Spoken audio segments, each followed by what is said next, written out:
अच्छा,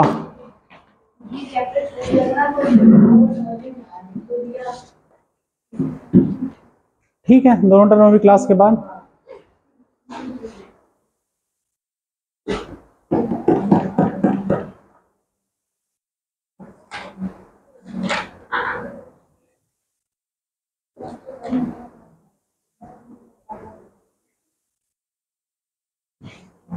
ट्रिप्स का full form है trade related intellectual property rights. लिख लो, trade related intellectual property rights.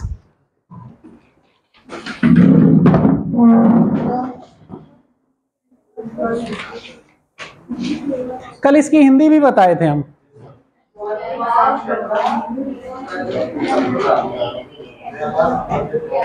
व्यापार संबंधित बौद्धिक संपदा अधिकार, व्यापार संबंधित बौद्धिक संपदा अधिकार।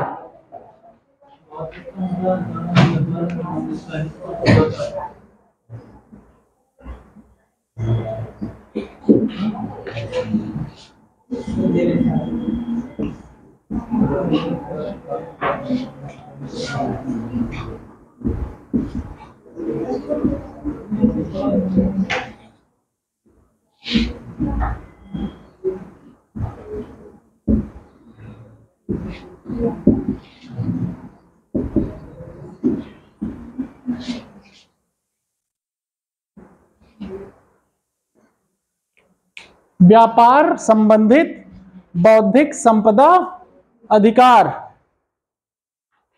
ये WTO का पार्ट है ट्रिप्स। ये एक ट्रीटी है एक तरह के ट्रिप्स की। इसमें आप लोगों को एक्चुअली में व्यापार संबंधित तो समझ में आ रहा होगा, व्यापार से रिलेटेड है कुछ, इसमें तो समस्या नहीं हो रही है। अब आप लोग पहला टर्म एक्चुअली में नया टर्म क्या सुन रहे हैं, इंटेलेक्चुअल प्रॉपर्टी, बौद्धिक संपदा क्या होती है? किसी को पता है बौद्धिक संपदा क्या होती है? एग्जाम्पल नहीं, डेफिनेशन अगर पूछी जाए तो एग्जाम्पल भी पता है? बौद्धिक संपदा, अधिकार तो पता ही होगा, अधिकार तो पढ़ ही रहे होंगे उसमें पॉलिटी में। अपने अधिकारों के प्रति तो अवेयर होंगे ना आप लोग, हैं? अधिकार पता है कि नहीं अपने अपने?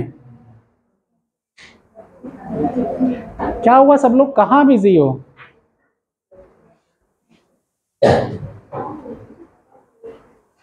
अधिकार पता है कि नहीं अपने? तो बोलो ना। बौद्धिक संपदा क्या होगी? बौद्धिक संपदा पढ़ा हुआ है?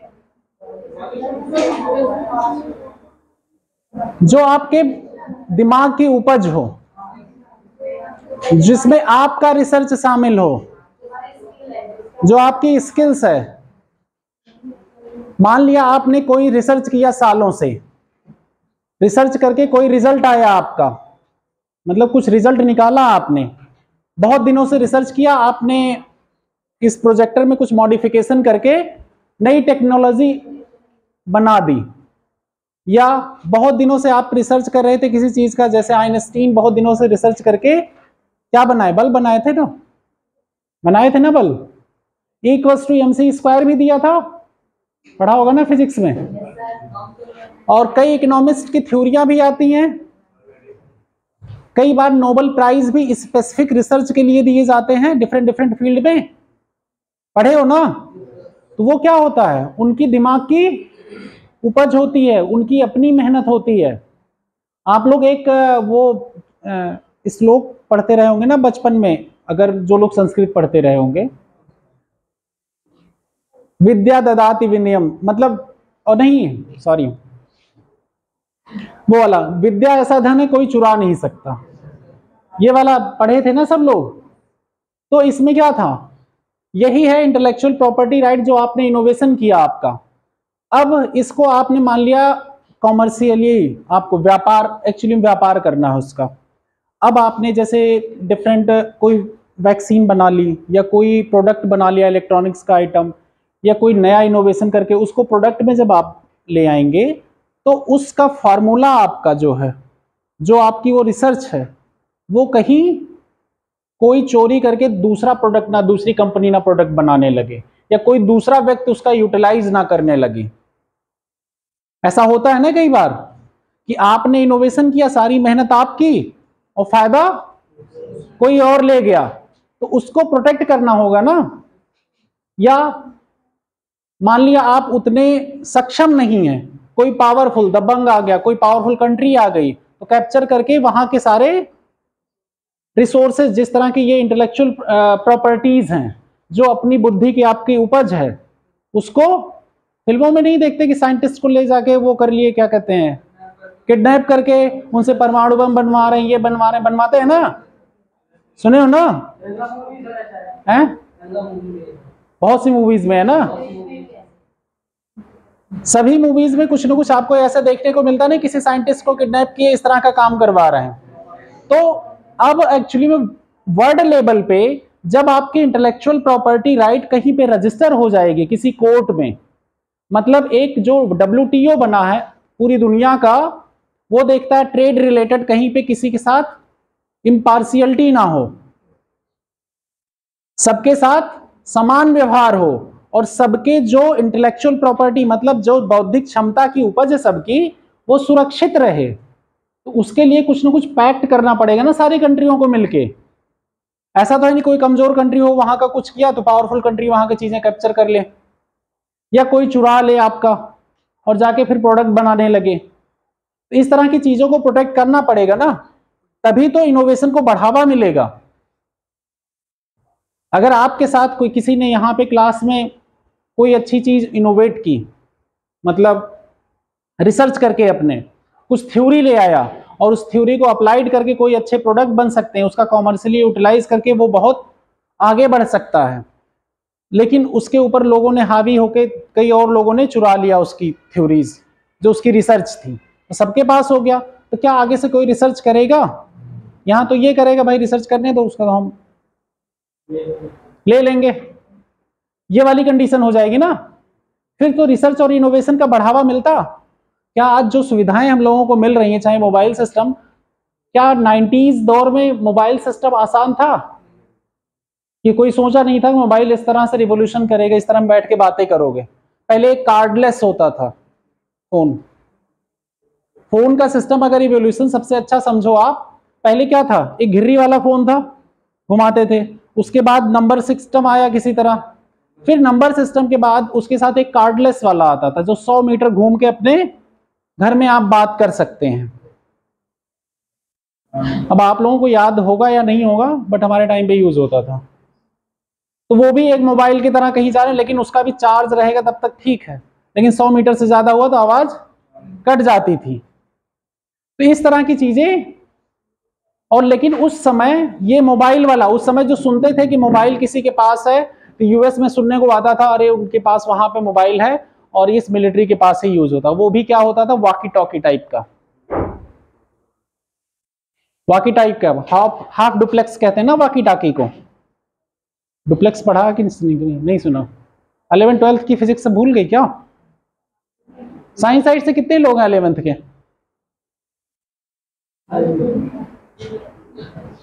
बहुत लोग हैं। तब भी सिंप्लेक्स डुप्लेक्स सब भूल गया? पढ़ा है? ये प्रीलिम्स में क्वेश्चन पूछे जाते हैं, इसीलिए ये सब वर्ड बोल रहा हूं। हिंदी में simplex, full duplex, half duplex नहीं पढ़ा है? वॉकी टॉकी क्या है? अच्छा हिंदी में बताओ, वॉकी टॉकी किस टाइप का कम्युनिकेशन यंत्र है? हाँ, जो ये पुलिस वाले वायरलेस यूज करते हैं, क्या है ये बताओ हिंदी में, कौन से टाइप का कम्युनिकेशन? जब हिंदी पता है तो हिंदी बताओ, हमने एग्जांपल दे दिया। टीवी किस टाइप का है? टीवी, रेडियो, ये सब किस तरह का वो है कम्युनिकेशन मीडियम? वायरलेस क्या होता? हमने सिंप्लेक्स, डुप्लेक्स, हाफ डुप्लेक्स में पूछा।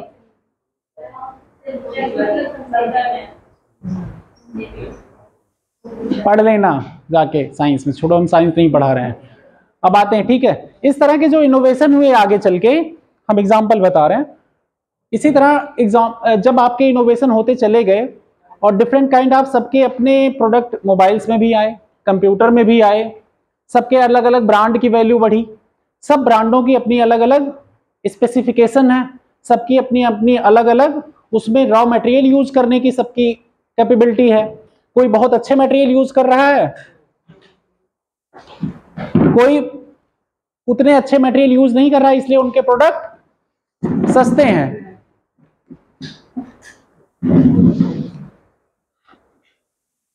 और कुछ लोग जैसे एप्पल अब ये इन्वायरमेंट वाले सर से पूछना, हमसे नहीं। तो जैसे एप्पल प्रोडक्ट है, एप्पल के प्रोडक्ट महंगे क्यों हैं? क्योंकि ये अपनी क्वालिटी एक स्टैंडर्ड मेंटेन ज़्यादा अच्छे से कर रहे हैं, इनकी जो रिलायबिलिटी है ज़्यादा है। इसी तरह अदर कंपनी के जो फ़ोन है ब्रांडेड, बहुत ब्रांड के कंपनियों के आ रहे हैं, सब अपना क्या कराएंगे, सबकी बौद्धिक संपदा होगी, इनोवेशन सबके अपने अलग अलग लेवल पे, सब उसको कहीं ना कहीं पेटेंट कराना। पेटेंट क्या कहते हैं? पेटेंट कराना मतलब आप रजिस्टर करा दिए अपने नाम पे कोई चीज कि आपने किया है। जब आपका पेटेंट हो गया उस चीज का, मतलब ये आप उसको कॉमर्शियली यूटिलाइज कर सकते हैं, आपके अलावा और कोई यूज नहीं कर सकता है। समझे? इसी तरह जब कोविड आया था, कोविड के टाइम से कई तरह की वैक्सीन आई थी ना, सब देशों में होड़ मची थी कि कौन सबसे पहले कोविड वैक्सीन निकाल देगा। क्यों मची थी? क्योंकि उसको कॉमर्शियली यूटिलाइजेशन करना बहुत फायदेमंद था। सब कंट्रियां और जो आपस में थोड़ा राइवलरी थी, वो एक दूसरे की वैक्सीन को खराब बता रही थी ना। ये सब न्यूज पढ़ते थे ना तुम लोग कि जल्द से जल्द आए कोविड वैक्सीन कोई ना कोई। तो इस तरह से अपने यहां भी एक बायोटेक आई थी, एक कोवैक्सीन कहते हैं ना उसको, एक कोविड शील्ड थी। हाँ, कोवैक्सीन और एक कोविड शील्ड थी बायोटेक। और कोवैक्सीन जो थी ऑक्सफोर्ड के कोविड शील्ड ऑक्सफोर्ड के सपोर्ट से बनी थी, सीरम इंस्टीट्यूट के थ्रू।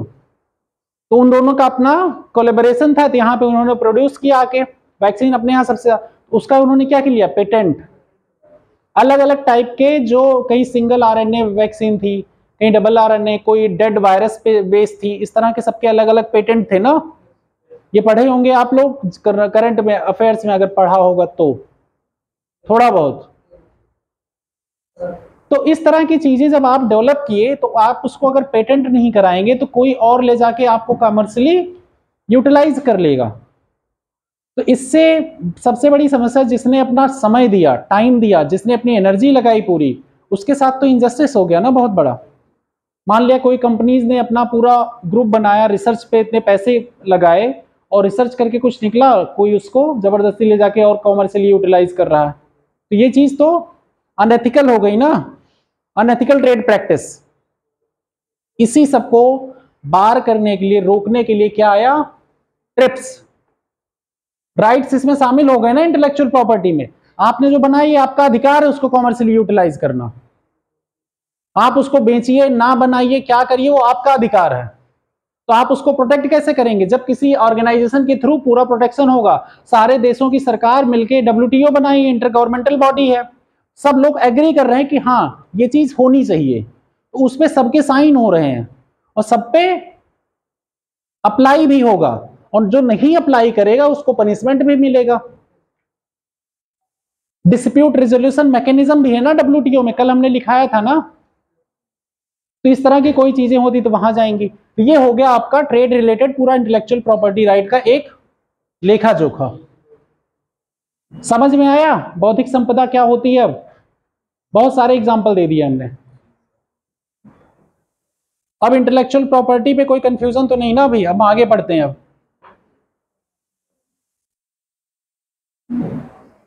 अब इसमें कुछ टर्म आएंगे। एक आएगा जियोग्राफिकल इंडिकेटर, दूसरा आएगा कॉपीराइट, तीसरा आएगा ट्रेडमार्क,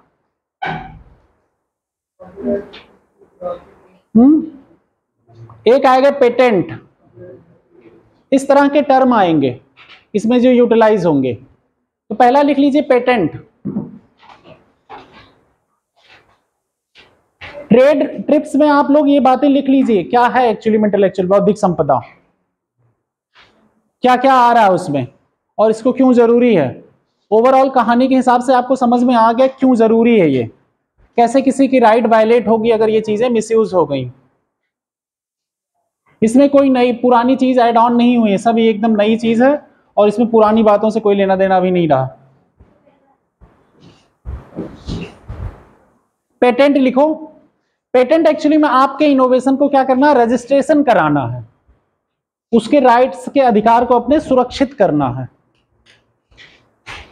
जो आपने अपना इनोवेशन किया है किसी फील्ड में, आर्टिस्टिक है या आपका साइंस के फील्ड में है, क्या चीज,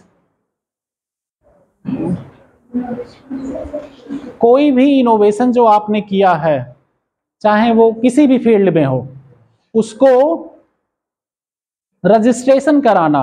और रजिस्ट्रेशन कराना मतलब कॉमर्शियली यूज के लिए अपने नाम पे रजिस्टर करा देना। जैसे कोई प्रॉपर्टी रजिस्टर कराते हो, ये भी तो एक प्रॉपर्टी है। कोई लैंड अपने नाम पे रजिस्टर कराते हो ना कि ये तभी आपके नाम की है, तो यहां भी तो वही है, प्रॉपर्टी इंटेलेक्चुअल है, बौद्धिक प्रॉपर्टी है। यहाँ पे नॉर्मल प्रॉपर्टी जो रजिस्ट्रेशन कराने जाते हो रजिस्ट्री डिपार्टमेंट में, वैसे पेटेंट ऑफिस होता है। और पेटेंट ऑफिस में क्या हुआ, जैसे रजिस्ट्रार के ऑफिस में आप जाते हो रजिस्ट्री कराने, वैसे ही पेटेंट ऑफिस में आपका पेटेंट हो जाएगा आपके नाम पे। समझे, यही है पेटेंट। नया टर्म लग रहा होगा, हिंदी में पेटेंट को पेटेंट ही कहते हैं हमारी समझ से। अगला लिखोगे,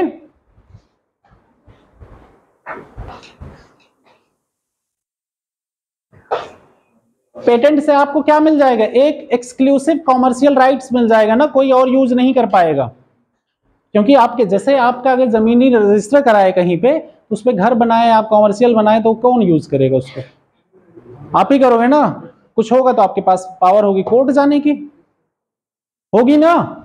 ऐसे ही इस पे भी अधिकार हो जाएगा आपका। समझ गए ना, क्लियर, यही है। लिख लो आगे, कॉपीराइट अगला टर्म। ये किस लिए दिया जाता है, इसको लिखो, क्रिएटिव एंड आर्टिस्टिक वर्क, जैसे फिल्मों या कोई आपने लिटरेचर लिखा, कोई किताब लिखी, इन सब के लिए। म्यूजिक, कोई मूवी बनाई, कोई गाना बनाया, इसमें एक्चुअली में क्रिएटिव और आर्टिस्टिक वर्क मतलब कलात्मक, और क्रिएटिव को क्या कहेंगे हिंदी में आप लोग, रचनात्मक,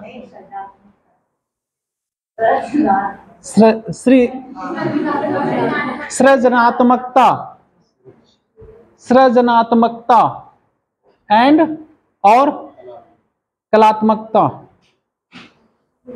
काम जो है, जैसे किताब हो गई, मूवी हो गई, म्यूजिक हो गया, इन सब पर जो एक्चुअली में पेटेंट करा लेगा उसको एक्सक्लूसिव राइट मिल जाएगी, मतलब स्पेशल अधिकार मिल जाएगा, चाहे उसको रिप्रोड्यूस करे या उसमें कुछ चेंजेस करे या उसको कॉमर्शियली पैसे के लिए यूटिलाइज करे। होता नहीं कॉपीराइट एक्ट, एक्चुअली मूवीज में सुनते नहीं आप लोग कि लीक हो गई, पायरेटेड मूवी है, ऐसा सुनते हैं ना आप लोग। तो उस पर कॉपीराइट होता है डायरेक्टर का जो प्रोड्यूस करता है उसको, इसीलिए उस पर वो जा सकता है कोर्ट। समझे, इसीलिए हॉल वगैरह में रिकॉर्डिंग अलाउ नहीं होती है, पनिशमेंट ऑफेंस है वो। समझे, अगला लिखो ट्रेडमार्क। हाँ अगला टॉपिक है, अगला उसी में कॉपीराइट के बाद ट्रेडमार्क, जैसे 3-4 बताया ना अभी मैंने।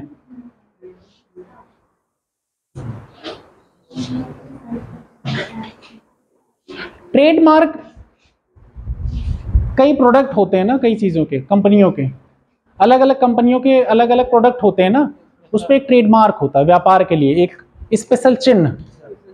स्पेशल चिन्ह हो गया ना व्यापार पर्पज से, तो वो जो स्पेशल चिन्ह है वो क्या कहलाएगा, उसको भी रजिस्टर लोग करवा लेते हैं, तो वो क्या कहलाएगा, ट्रेडमार्क। लोगो कह सकते हो, नहीं कंपनी का लोगो भी ट्रेडमार्क ही आता है एक तरह, हाँ सही कह सकते हो।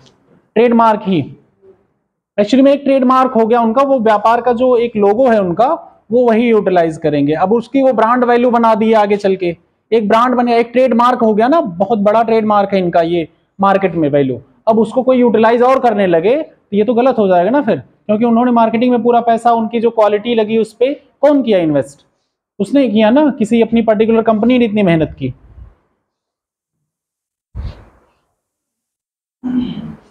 तो ये हो जाएगा ट्रेडमार्क, स्पेशल डिजाइन या समथिंग। अगला लिखो इंडस्ट्रियल डिजाइन।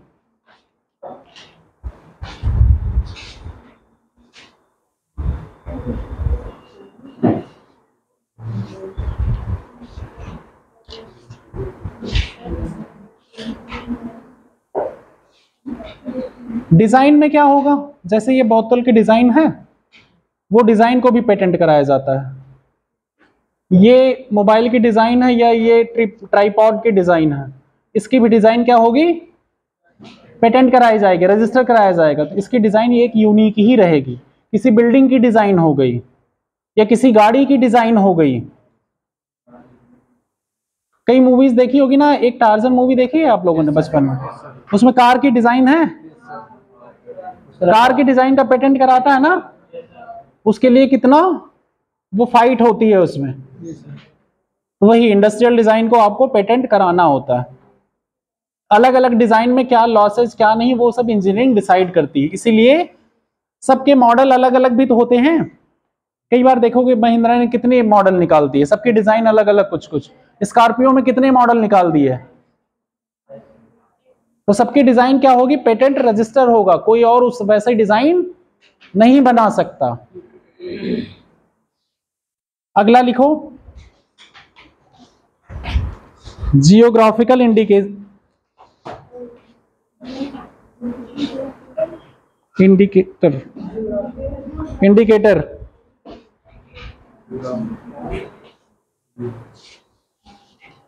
जीआई टैग कहते हैं उसको ऐसे जनरली।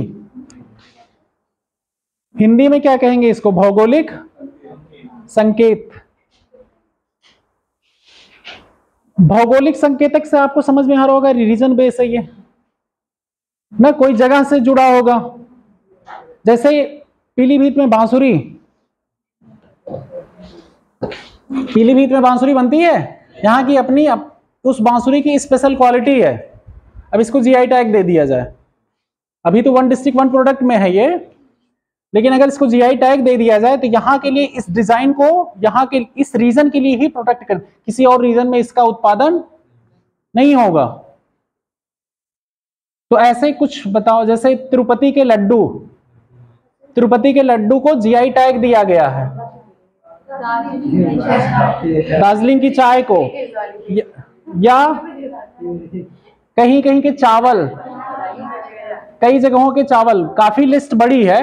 तो उन जगहों को क्या किया गया कि उस एरिया में ये स्पेशल क्वालिटी की चीजें प्रोड्यूस होती हैं। इससे क्या होगा, उस एरिया की मार्केटिंग और कॉमर्शियल वैल्यू को एक्सप्लॉइट करने की पावर कहां जाएगी, उस एरिया के लोगों के पास।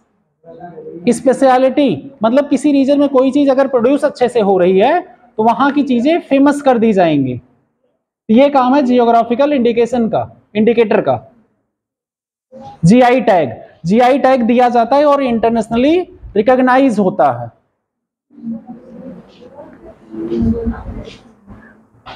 अब इसमें डिफरेंट डिफरेंट कई एग्जांपल्स भी हैं।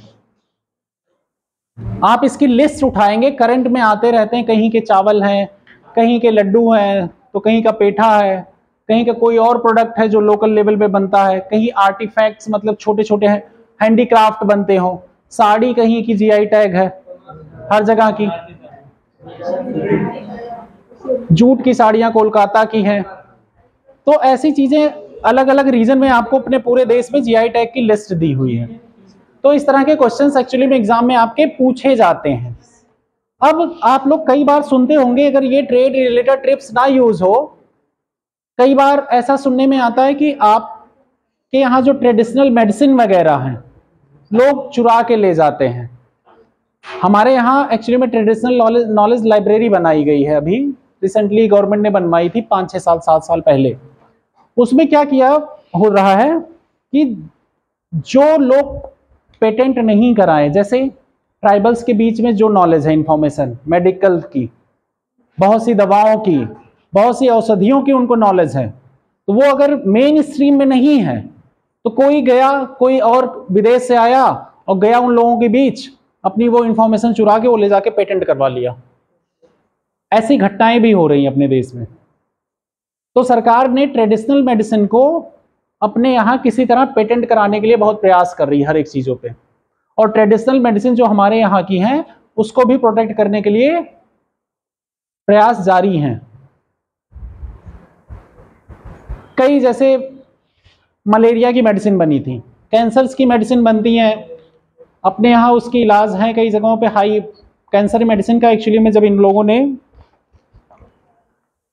कई कंट्रियों ने उसका इनोवेशन करके 20 साल के लिए लगभग पेटेंट ले लिया कॉमर्शियली और यूटिलाइज, और कैंसर की मेडिसिन अब का एक डोज 60,000, 70,000, 1 लाख, 1.5 लाख तक पड़ता है। लेकिन अगर उसको नॉर्मल रेट पे ला दिया जाए तो उसका रेट बहुत कम हो जाता है अगर सब लोग प्रोड्यूस करने लगें। तो यहाँ पे एक टर्म आता है मेडिकल इमरजेंसी में, compulsory licensing. Compulsory licensing, compulsory का मतलब तो समझ ही रहे हैं आप लोग, इसकी हिंदी बताने की जरूरत तो है नहीं, सब लोग कंपलसरी, कौन नहीं बोला आज तक कंपलसरी, ये बताओ। लाइसेंस भी पता है सबको, ड्राइविंग लाइसेंस बनवाते हो ना, डीएल तो सब जानते हो, वैसे ही लाइसेंस वही का पार्ट है। और कंपलसरी पेपर, कंपलसरी ये कंपलसरी है। जब भी 11th के बाद गए होगे, 12th के बाद कॉलेज में, तो वहाँ पे तो पता ही होगा, इलेक्टिव सब्जेक्ट, कंपलसरी सब्जेक्ट।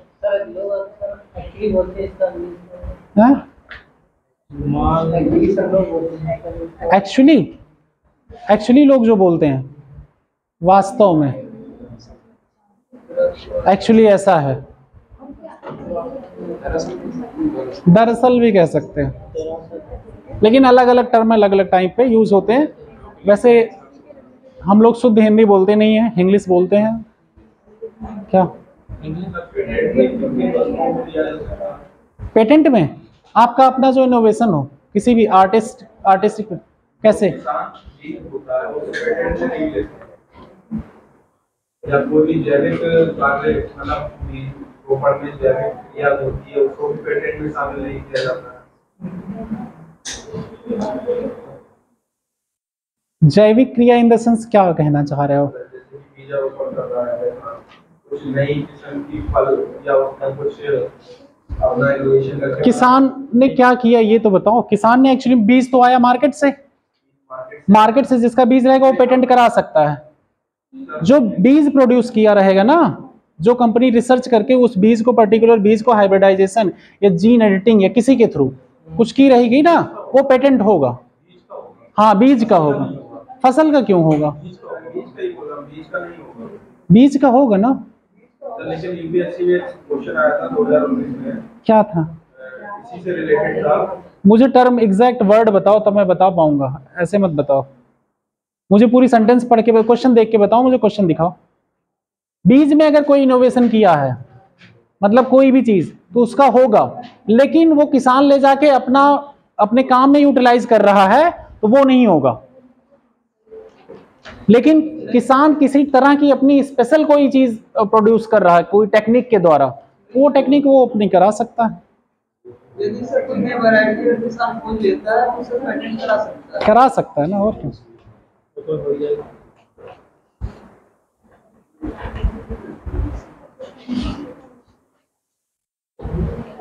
कोई भी इनोवेशन पेटेंट कराया जा सकता है, कोई भी रिसर्च किसी भी फील्ड में, जहां पे आप कॉमर्शियली, आपका जो बौद्धिक उपज होनी चाहिए बस।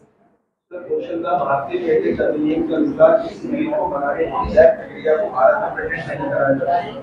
क्या? भारतीय पेटेंट अधिनियम के अनुसार किसी बीज को बनाने की जैव प्रक्रिया को भारत में पेटेंट कराया जा सकता है। भारत में कोई बौद्धिक संपदा अपील बोर्ड नहीं है। तीसरा है, पादप किस्में भारत में पेटेंट कराए जाने के पात्र नहीं है। पादप वाले भारत के एक्ट के तहत नहीं होगा ना। भारत के एक्ट में प्रोविजन आ गया है हमारी समझ से। अभी क्वेश्चन दिखाओ मुझे पूरा।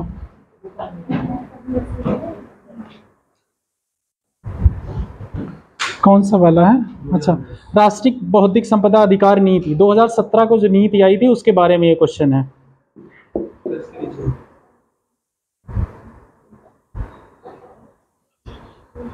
अच्छा, नीचे वाला, भारतीय पेटेंट अधिनियम के किसी बीज को बनाने की जैव प्रक्रिया को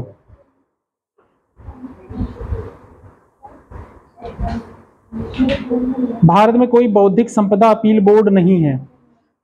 पादप किसमें भारत में पेटेंट कराए पादप किसमें कराए जाने पादप किसमें तो यार भारत में पेटेंट कराई जाती हैं। और बीज को बनाने की जैव प्रक्रिया को एक्चुअली में जो फाइनल प्रोडक्ट बनेगा उसको पेटेंट कराया जाता है, प्रक्रिया कभी नहीं पेटेंट कराई जाती। प्रक्रिया का जब तक प्रोडक्ट नहीं आएगा तब तक प्रक्रिया का क्या मतलब है? तो सर, एक बीज भी तो एक फाइनल प्रोडक्ट नहीं बोला जाता, लेकिन एक फाइनल प्रोडक्ट बनाने के लिए एक विधि होगा, मेथड। हाँ, मेथड। अगर उस मेथड से कोई चीज बन के आ रही है तो उस मेथड को पेटेंट कराया जा सकता है।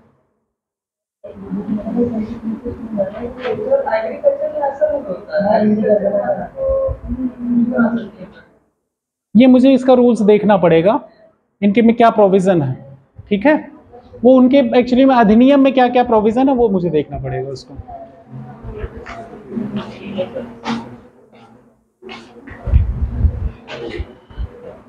बाकी ऊपर वाला क्वेश्चन तो ट्रिप्स से है, वो तो रिलेटेड है।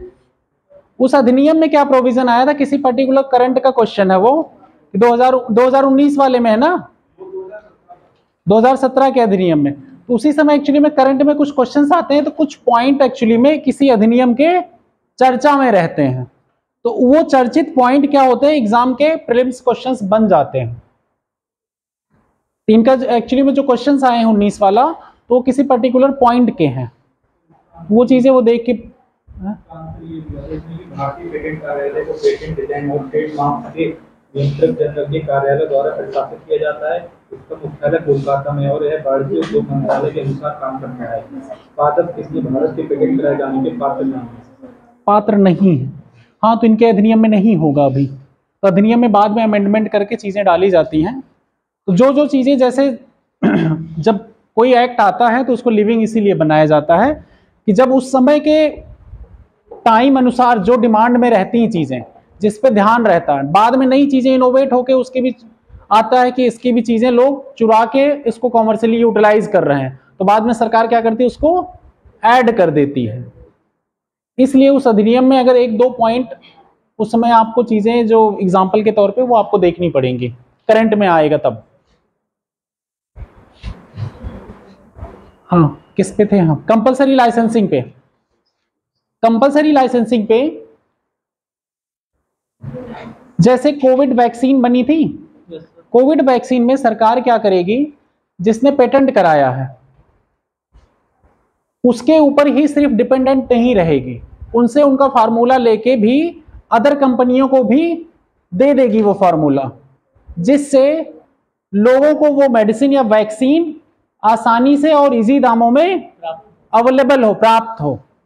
ये मेडिकल इमरजेंसी की कंडीशन में होता है। कोई इमरजेंसी आ गई, कोविड के टाइम पे इमरजेंसियां ही तो आई थी, तो ऐसा कई लोगों ने, जैसे ऑक्सफोर्ड में कोविड शील्ड बना, वहां से रिसर्च होके, तो यहाँ की सीरम इंस्टीट्यूट ने वहां के साथ कोलैबोरेशन किया और यहाँ पे आके इंडिया में प्रोड्यूस किया, बट पेटेंट किसका था यहाँ पे? ऑक्सफोर्ड का। और इस तरह और भी जो वैक्सीन प्रोड्यूसिंग कंपनीज होंगी, अगर सरकार को शॉर्टेज होगी तो सरकार वो फार्मूला लेके उनको भी दे सकती है, अगर ऐसी कोई इमरजेंसी आई तो। इसी को कहते हैं कंपलसरी लाइसेंसिंग। कंपलसरी लाइसेंसिंग समझ में आया? शेयर होता है, कुछ बेनिफिट एक्चुअली में जो उनका होगा जिससे लेगी सरकार, वो सरकार प्रोवाइड कर देगी, लेकिन कम रेट पे। सरकार ऐसा नहीं कि उनकी राइट पूरी तरह वायलेट कर देगी, उनको कुछ बेनिफिट और कुछ शेयर दे देगी।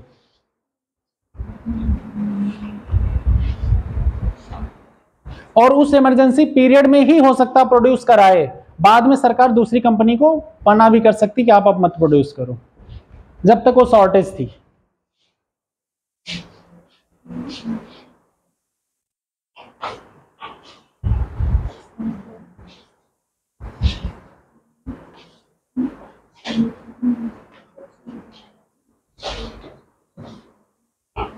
WTO के अंदर 2 रिजीम और आएंगे आगे। ट्रिप्स रिलेटेड तो हो गया आपका, जो लगभग बेसिक चीजें और जो इसका कॉन्सेप्ट है वो हमने क्लियर कर दिया। इसमें कुछ फैक्ट्स अगर आपको सामने दिखते हैं या क्वेश्चन करने पे कुछ मिलते हैं तो आप वो पूछ सकते हैं क्लास में। अगर आप इसके क्वेश्चंस करते हैं तो आपको आइडिया लग जाएगा। ठीक है, अब आते हैं उस पे। 2 और हैं, एक काउंटर वेलिंग ड्यूटी है और एक एंटी डंपिंग ड्यूटी है। काउंटर वेलिंग और एंटी डंपिंग।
पहला है काउंटर वेलिंग ड्यूटी। हिंदी में क्या कह रहे हैं इसको? प्रतिकारी शुल्क। प्रतिकारी शुल्क। कल हमने आप लोगों को बताया होगा सब्सिडीज के बारे में। कई उसमें बॉक्स बताए थे ना, ग्रीन बॉक्स, अंबर बॉक्स, ब्लू बॉक्स, इस तरह की। और उसमें इस तरह की भी सब्सिडीज बताई थी। कुछ डायरेक्ट सब्सिडीज होती हैं, कुछ इनडायरेक्ट सब्सिडीज होती हैं, इस तरह की भी चीजें हैं। काउंटर वेलिंग ड्यूटी जो आएगी, कोई कंट्री है ए और एक कंट्री है बी, ये दोनों आपस में ट्रेड करते हैं, बिजनेस। ठीक है, अब यहां कंट्री ए क्या कर रही है, इनकी जो कंपनियां हैं इनको एक्सपोर्ट सब्सिडी दे देती है, या ये जो कंपनियां प्रोडक्ट बना रही हैं इनको क्या कर रही है, ये सब्सिडीज दे रही है, सब्सिडाइज कर रही है, किसी चीज पे अनुदान दे रही है कुछ चीजों पे, या एक्सपोर्ट में कुछ छूट दे रही है। तो इनके यहां से जो प्रोडक्ट यहां एक्सपोर्ट होगा उसका दाम कुछ कम हो जाएगा, और सेम प्रोडक्ट यहां की जो कंट्रियां, यहां की कंपनियां प्रोड्यूस कर रही होंगी उसकी रेट की अपेक्षा इनका रेट कम रहेगा, कम रहेगा। इस सरकार में ये देश क्या करेगी, इस देश की सरकार क्या करेगी, इस रेट के डिफरेंस को मैनेज करने के लिए इन पे एक्स्ट्रा शुल्क लगा देगी। किस केस में शुल्क लग रहा है, जब ये सब्सिडीज दे रहे हैं अपनी कंपनी को। ये बात ध्यान रखना, ये मेजर डिफरेंस क्रिएट करेगा। ए देश की सरकार ने अपनी कंपनियां या जो भी इनकी प्रोड्यूसिंग इकाई है, जो गुड्स प्रोड्यूसिंग इकाई है, उनको क्या कर रही है, ये सब्सिडी दे रही है, अनुदान दे रही है। अनुदान देने से इनकी इनपुट कॉस्ट कम हो जाएगी ना, या ट्रांसपोर्टेशन कॉस्ट में सुविधा दे दें, या एक्सपोर्ट में सुविधा दे दें, शुल्क कम कर दें, तो इनका दाम, जब इनपुट कॉस्ट कम हो जाएगी तो ये आउटपुट प्रोडक्ट यहां पे सस्ते में डिलीवर करेंगी। जब सस्ते में डिलीवर करेंगी और यहां की कंपनियों को ऐसा कुछ नहीं मिल रहा है, तो डोमेस्टिक घरेलू कंपनियों के लिए घाटा होगा ना इस कंट्री के। ये क्या करेगी, इस रेट को बैलेंस करने के लिए इन पे शुल्क लगा देगी। ये जो शुल्क लगाएगी यही शुल्क क्या होगा, प्रतिकारी शुल्क, काउंटर वेलिंग ड्यूटी। 2 टर्म मेन है, एक तो सब्सिडाइज करना है यहां पे, ये सर देश ए सब्सिडाइज किया अपने यहां की कंपनी को, जब एक्सपोर्ट करने के लिए आया तो यहां की इकोनॉमी में यहां की घरेलू कंपनियों को नुकसान होना चालू हो गया, ट्रेड डिस्टॉर्शन हुआ ना यहां पे। तो ये यहां पे इस सरकार को ये अधिकार होगा कि इस पे शुल्क लगा के उस ट्रेड को बैलेंस करे। ये WTO के अंदर भी लागू होता है। कहीं पे किसी को दिक्कत आ रही है समझने में? हाँ, सब पे लागू होता है, कोई भी देश लगा सकता है इसमें। जितने भी देश शामिल हैं उसके अंदर अगर कोई ऐसा करता है तो जो देश इसका भुक्तभोगी, जिसको नुकसान पहुंचेगा, वो लगा लेगा और वो जस्टिफाई करेगा WTO में, इन्होंने ऐसा किया इसलिए मैंने ऐसा किया। वो जो शुल्क लगाएगा वो क्या होगा? यही प्रतिकारी शुल्क होगा।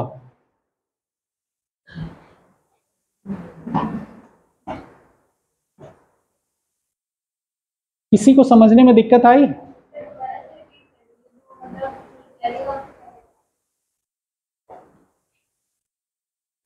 और किसी को दिक्कत? हाँ तो टॉक, इसको दिक्कत शर्माओ मत। आप लोगों को समझ में आया? ठीक। देश ए है, देश बी है, ठीक है, दो कंट्रियां हैं, कंट्री ए कंट्री बी, ठीक है। मान लिया चाइना है, इंडिया है। अब समझ में आएगा? चाइना ने क्या किया, इनके पास मैन्युफैक्चरिंग हब है, जो मैन्युफैक्चरिंग कंपनियां हैं उनको क्या किया, इन्होंने सब्सिडाइज कर दिया। जैसे एग्जाम्पल के तौर पे करेंसी डिवैल्यूएशन, एक्सपोर्ट सस्ता हो जाता है ना, एक्सपोर्ट करना आसान हो जाता है ना, इंपोर्ट महंगा हो जाता, अपने यहाँ इंपोर्ट महंगा कर लिए, इस तरह की चीजें की। या कोई ऐसी सब्सिडी दे दी डायरेक्ट कि इनका जो कंपनियों की लागत हो रही है वो लागत कम लगे इनके मैन्युफैक्चरिंग की, तो ये क्या करेंगे, जो प्रोडक्ट यहाँ पे भेजेंगे वो सस्ता हो जाएगा ना। यहाँ पे सब्सिडी होनी चाहिए सरकार की तरफ से, तभी काउंटर वेलिंग ड्यूटी कहलाएगी। ये बात ध्यान रखना, काउंटर वेलिंग ड्यूटी तभी लगाई जाती है जब इन कंपनियों को सब्सिडी उसकी सरकारों से मिल रही हो। यही टर्म मेन है।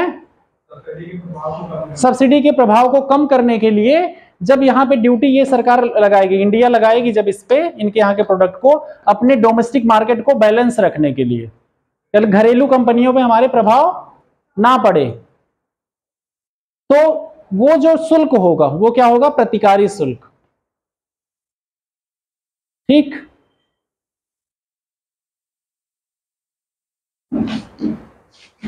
लिख लो, ऐसे बना लो, ऐसे बनाओ, कंट्री ये सब्सिडीज दे रहा, सब्सिडाइज कर रहा है और इधर जाके वो कर रहा है, फिगर के फॉर्म में बना लो, हमेशा याद रहेगा।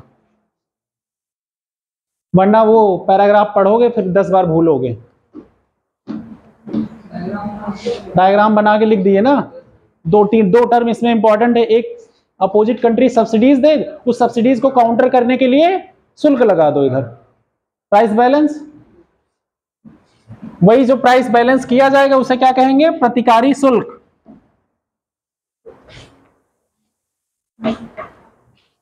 दिमाग थोड़ा ध्यान दिए रहो, इकोनॉमिक्स से आसान कोई सब्जेक्ट मिलेगा नहीं एग्जाम में।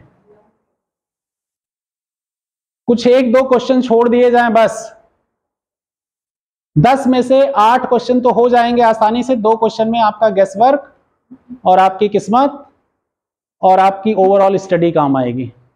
लेकिन 8 क्वेश्चन आप थोड़ा ध्यान से पढ़े रहेंगे, इकोनॉमिक्स के कॉन्सेप्ट समझे रहेंगे। मैं एग्जांपल दे रहा हूं 10 में से, हो सकता है 20 क्वेश्चन इकोनॉमिक्स के आ रहे हैं तो आप 16 से 18 कर ले जाएंगे।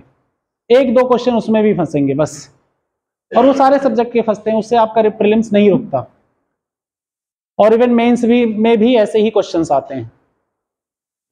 आपको क्या, क्यों, कैसे एग्जाम्पल पता हो, ये सब चीजें ही लिखने को आती हैं।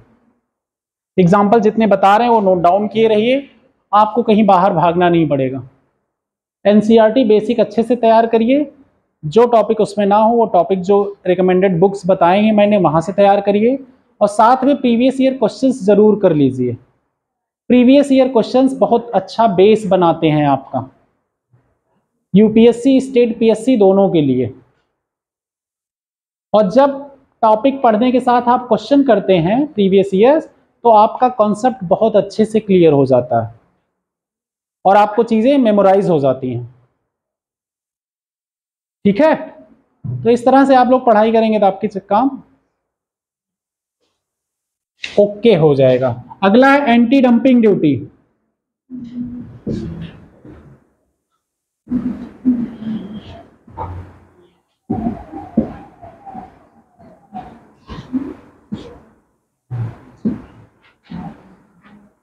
एंटी डंपिंग, इसकी हिंदी क्या कह रहे हैं?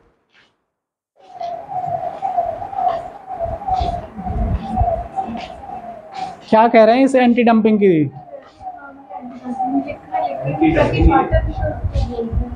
प्रतिपाटन।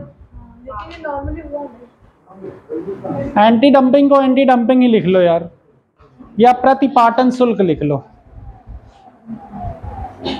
क्या हुआ, हिंदी क्या है इसकी? एंटी डंपिंग है। इकोनॉमी के ज्यादातर टर्म आप लोग इंग्लिश में पढ़ने की कोशिश करिएगा, बता दे रहे हैं, क्योंकि कब कौन सा गूगल ट्रांसलेशन वही लिख के दे देगा, आप कंफ्यूज हो जाएंगे हिंदी रटने की कोशिश किए ज्यादा। तो बहुत ज्यादा किताबों में भी हिंदियां नहीं दिया हुआ, हिंदी नहीं दी हुई है, इसलिए आसान पड़ेगा, आप उसे भी इंग्लिश में इसी को एंटी डंपिंग को हिंदी में लिख लो। मैसेज लिखते हो ना इंग्लिश में ना, वैसे कुछ टर्म ऐसे याद कर लो, मेहनत कर लो, ज्यादा मुश्किल नहीं है। हिंदी में तो समझा ही रहे हैं हम ना, समझने में दिक्कत थोड़ी है। और हिंदी टर्म की भी बता दे रहे हैं, प्रतिपाटन लिख लो अगर समझ में आए। डंपिंग ज्यादा तुमको समझ में आ रहा हो, डंपिंग मतलब क्या होता है, पाटन मतलब नहीं समझ में आएगा।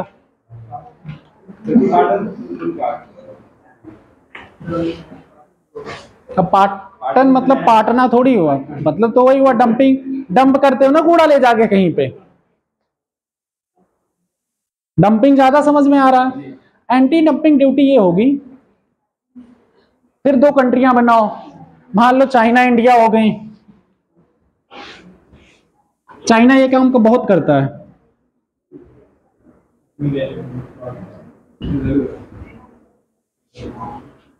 भारत लिखें क्या? चीन और भारत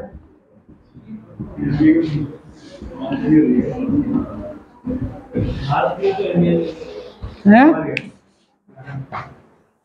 चीन और भारत के बीच में व्यापार हो रहा है, ठीक है? क्या नहीं हो रहा है?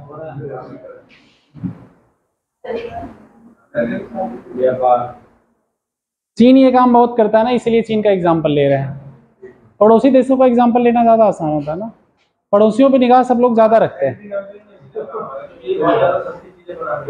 यस, तो ये क्या करेगा, चीन अपने यहाँ एक्चुअली में देखो, जब किसी कंट्री के पास ज्यादा मैन्युफैक्चरिंग पावर हो, जैसे वो बल्क में प्रोड्यूस करे, उसके पास टेक्नोलॉजी ज्यादा हो और उनके पास अच्छे सप्लाई चेन अवेलेबल हो, तो उनके यहाँ क्या होती है, इनपुट कॉस्ट कम हो जाती है, और उनके यहाँ टैक्सेस कम हो, तो इनपुट कॉस्ट कम हो जाएगी ना कंपनियों पे। तो कंपनियों पे जब इनपुट कॉस्ट कम हो गई, तो ये लोग क्या करते हैं, अपना सामान बल्क में लाके यहाँ पे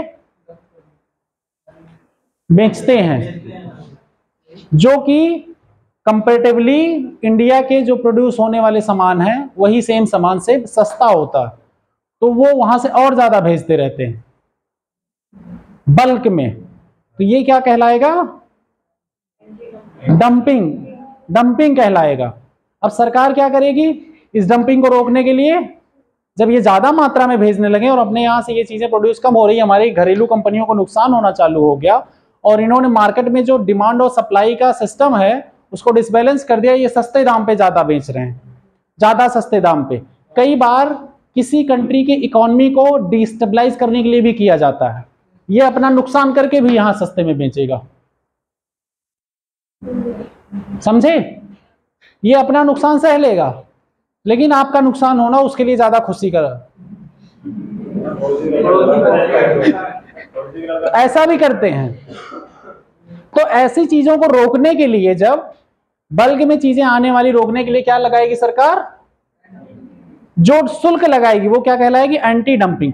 डंपिंग को रोकने के लिए एंटी डंपिंग ड्यूटी।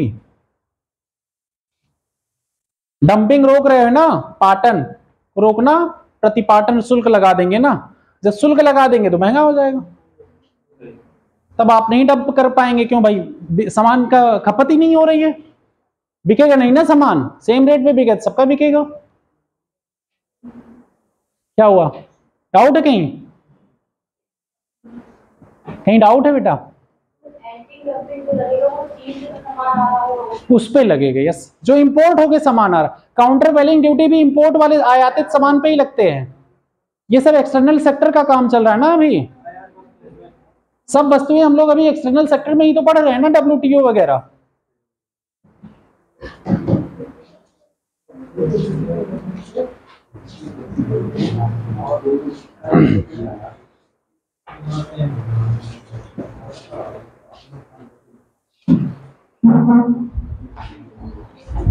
किसी भी सम्मान के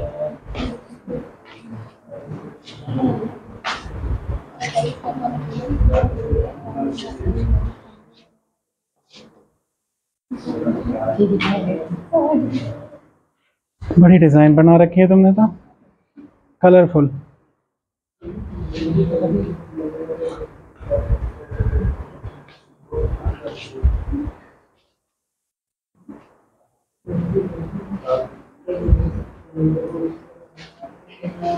क्या हुआ? लिख लिया एंटी डंपिंग सब लोग?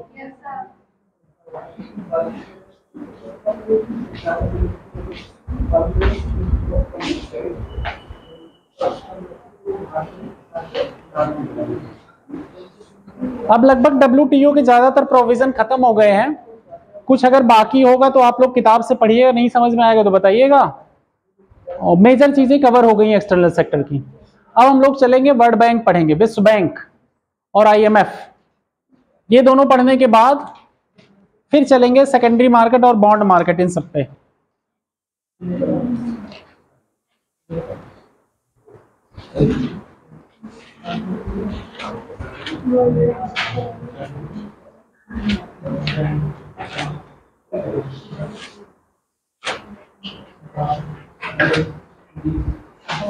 विश्व बैंक के बारे में सुने हो तुम लोग हैं? क्या होती है विश्व बैंक?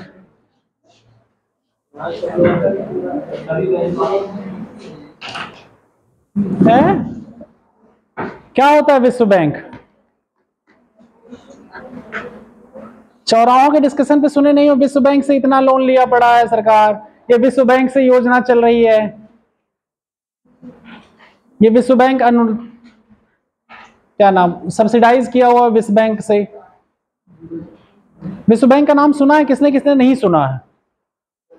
विश्व बैंक का नाम किसने नहीं सुना है?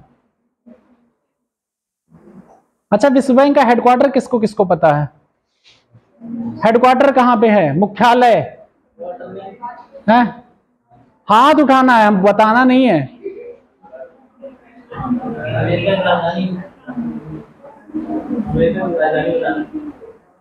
हम जगह का नाम थोड़ी पूछ रहे हैं, हम तो हाथ उठाने कह रहे हैं, पता है कि नहीं? कहाँ है? अरे वाह, वेरी गुड। वर्ल्ड बैंक में कितने बैंकों का समूह है? गुड। कौन बताया? कब बना था वर्ल्ड बैंक? 1900?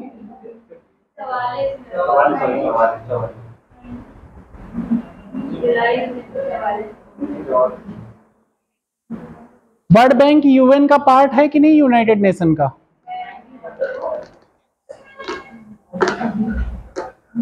एक इसके साथ और संस्था है, IMF, international monetary fund. English Hindi में क्या कहेंगे इसको? यस, अंतरराष्ट्रीय मुद्रा कोष। इसका हेडक्वार्टर कहाँ है?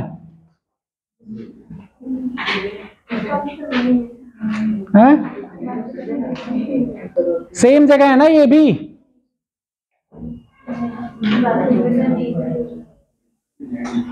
क्या हुआ है?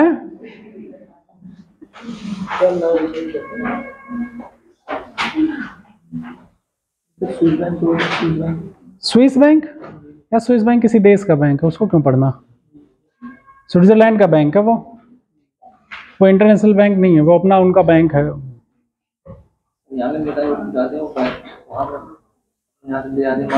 कहाँ पढ़े तुम? न्यूज की हेडलाइन पढ़ लिए क्या? सही है।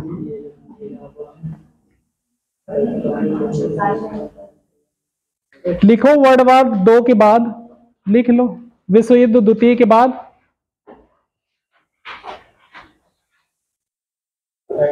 United Nation monetary and financial conference हुई, United Nation monetary and financial conference हुई। मौद्रिक एंड वित्तीय कॉन्फ्रेंस, इसको कॉमनली किस नाम से जाना जाता है? Brayton would, Brayton would, Brayton would, would would WOOD। Brayton would actually में ये नाम ही है किसी का, ये हिंदी इंग्लिश कुछ नहीं, आप हिंदी में लिखो।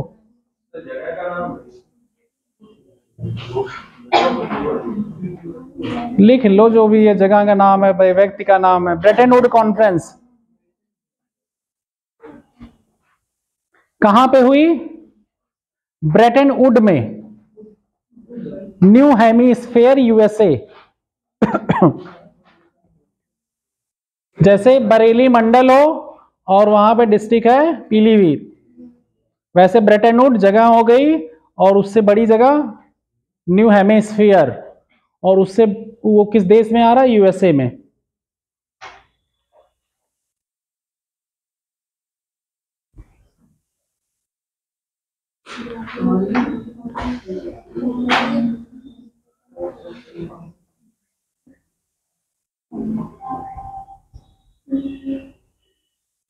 और इस कॉन्फ्रेंस का क्या पर्पज था? लिखो ये पर्पज क्या था। अंतरराष्ट्रीय मौद्रिक और वित्तीय व्यवस्था को रेगुलेट करना। अंतर्राष्ट्रीय और हिंदी में ही रिपीट करो। To regulate the international monetary and financial order after the conclusion of world war II। अंतर्राष्ट्रीय और अंतरराष्ट्रीय मौद्रिक और वित्तीय व्यवस्था को रेगुलेट करना। International monetary and financial order को रेगुलेट करना। यार फाइनली लटकते लटकते काट ही ली, वही जो लटक रही थी यार।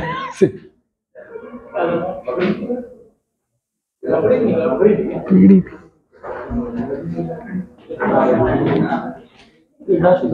इसमें टोटल 44 नेशन ने पार्टिसिपेट किया था, 44 देशों ने। इसमें इंडिया भी शामिल था,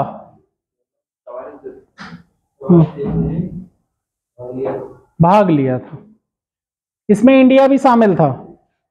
तुम लोगों को जरा सा फ्री छोड़ो, इतनी बातें होने लगती हैं यार, मतलब जैसे हुए कि नहीं तुरंत।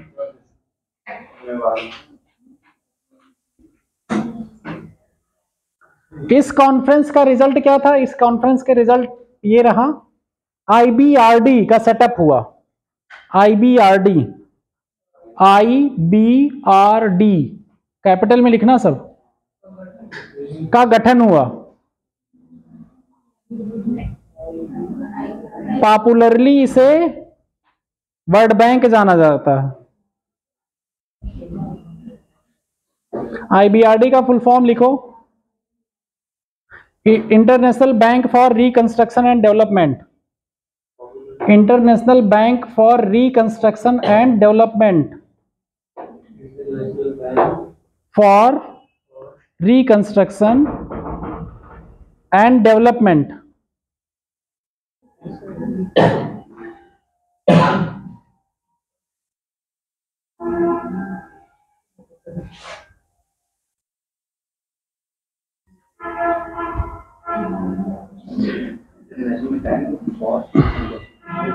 ब्रेटन वुड कॉन्फ्रेंस, अगला पॉइंट लिखना। ब्रेटन वुड कॉन्फ्रेंस ने 3 इंटरनेशनल अंतरराष्ट्रीय संस्थानों का रिकमेंड किया था। 3 अंतरराष्ट्रीय संस्थानों को बनाने का रिकमेंड किया था ब्रेटन वुड कॉन्फ्रेंस से। मतलब ये जहां पे ये कॉन्फ्रेंस हुई ना, वहां से उन्होंने 3 संस्थानों को बनाने के लिए बोला। पहला, एक तो IBRD हो गया, दूसरा IMF, तीसरा ITO, international trade organization. IBRD, IMF और ITO।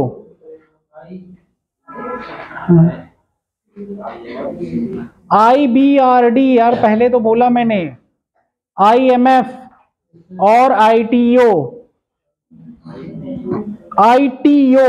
International trade organisation. ठीक है, तीनों के फुल फॉर्म पता है ना आप लोगों को? किसी एक का फुल फॉर्म किसी को ना पता हो तो बता दो।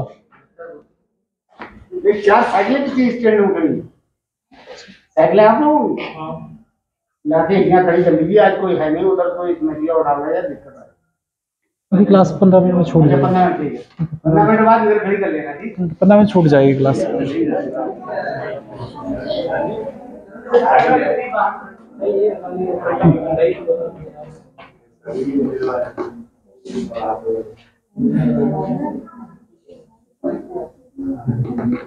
ITO जो है नहीं बन पाया, वर्ल्ड बैंक और IMF तो बन गए, अमेरिका ने अपोज किया था इसलिए ITO नहीं बना, इंटरनेशनल ट्रेड ऑर्गेनाइजेशन।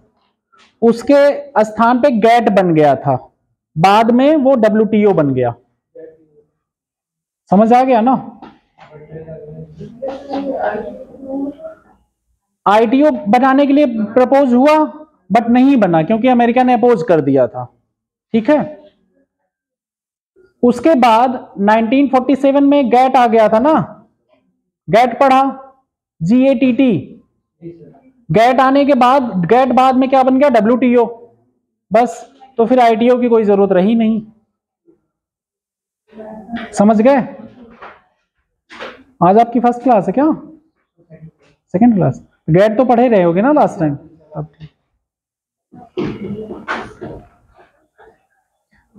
अगला पॉइंट लिखो, वर्ल्ड बैंक और IMF, विश्व बैंक और IMF। IMF का फुल फॉर्म पता है ना आप लोगों को, बार बार लिखाने की जरूरत नहीं है ना।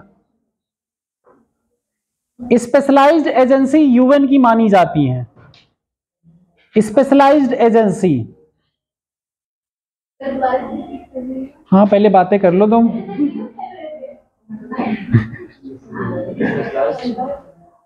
वर्ल्ड बैंक और IMF UN की स्पेशलाइज्ड एजेंसी मानी जाती हैं। स्पेशल टास्क फोर्स का नाम सुना होगा ना तुम लोगों ने, कोई स्पेशल चीजें बन जाती हैं किसी चीज के लिए, विशिष्ट।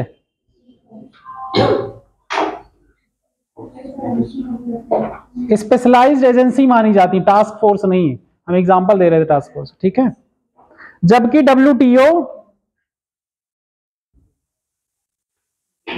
WTO रिलेटेड ऑर्गेनाइजेशन UN का माना जाता है, रिलेटेड ऑर्गेनाइजेशन।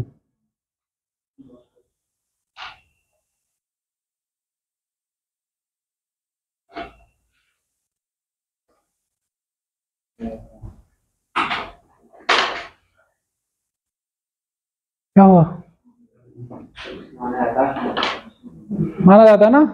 अब आगे लिखो, अब स्टार्ट करो। वर्ल्ड बैंक, विश्व बैंक। क्या हुआ? हिस्ट्री क्लियर हो गई यार? इसमें कुछ समझाने को है नहीं, क्या बोलूं, लिखाना ही पड़ेगा ना। कुछ समझाने को है क्या यहाँ पे? किसी को नहीं समझ में आ रहा हो जो चीज बताओ तो बताएं, कॉन्फ्रेंस में क्या क्या बातें हुई रही होंगी।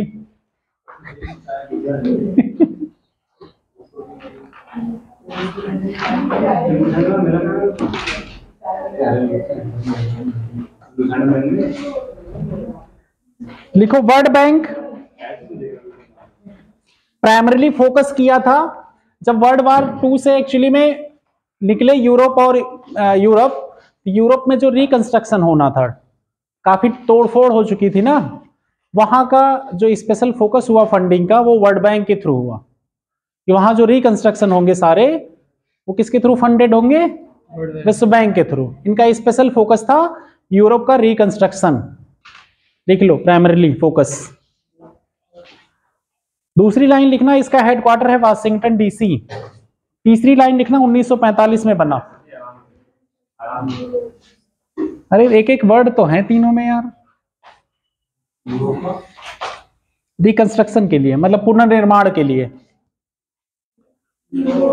यूरोप का पुनर्निर्माण के लिए।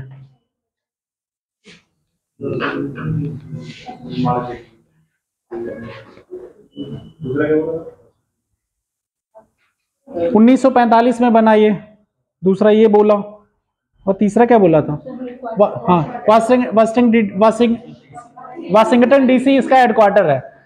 पानी दो मुझे, गला सूख रहा। अच्छा, पहले बोला था ये? भाई आगे पीछे चाहे जैसे लिख लो, बात एक ही है यार।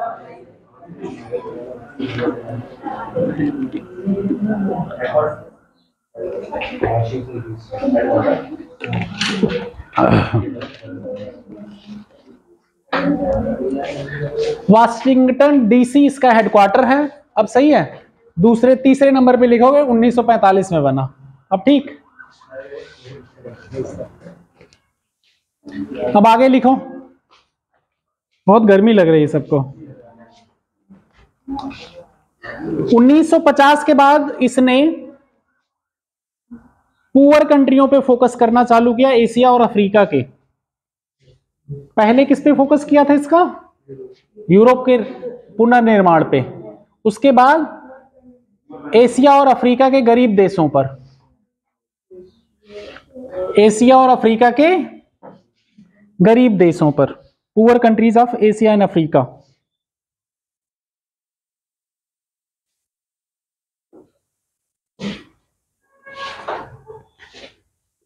विश्व बैंक देश की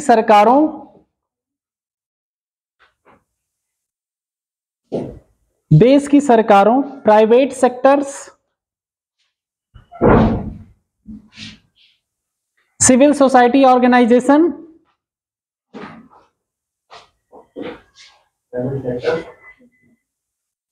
प्राइवेट सेक्टर मतलब निजी क्षेत्र, ठीक। Civil society organization, civil societies क्या होती है? GS2 में है, आप लोग वहां पढ़ी, जैसे कोई NGO वगैरह जो होते हैं, ये सब सिविल सोसाइटी में आती हैं।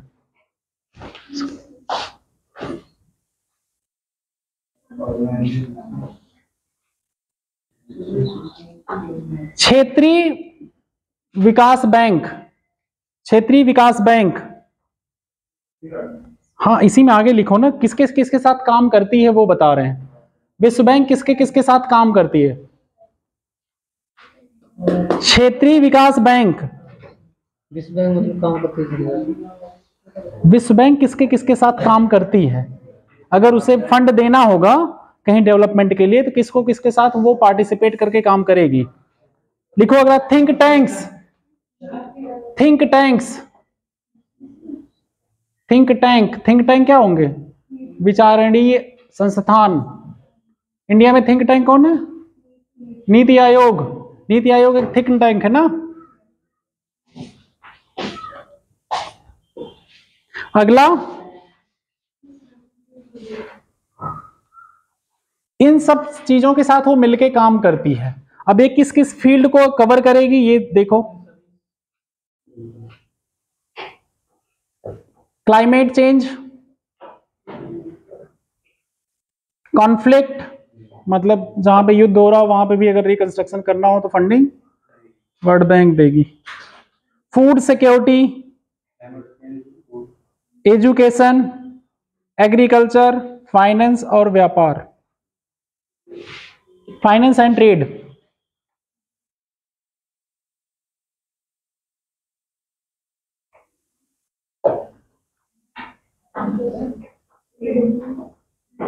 एजुकेशन से पहले कौन सा बोला था आपने? Food security, climate change, conflict, food security, education, agriculture, finance and trade. कहीं पे डेवलपमेंट वर्क करना हो, कहीं गरीबी दूर करनी हो, जल पहुंचाना हो, कहीं पे डिजास्टर आ गया हो, वहां का रिकंस्ट्रक्शन के लिए भी वर्ल्ड बैंक फंड करती। जैसे 2013 में डिजास्टर कहां आया था?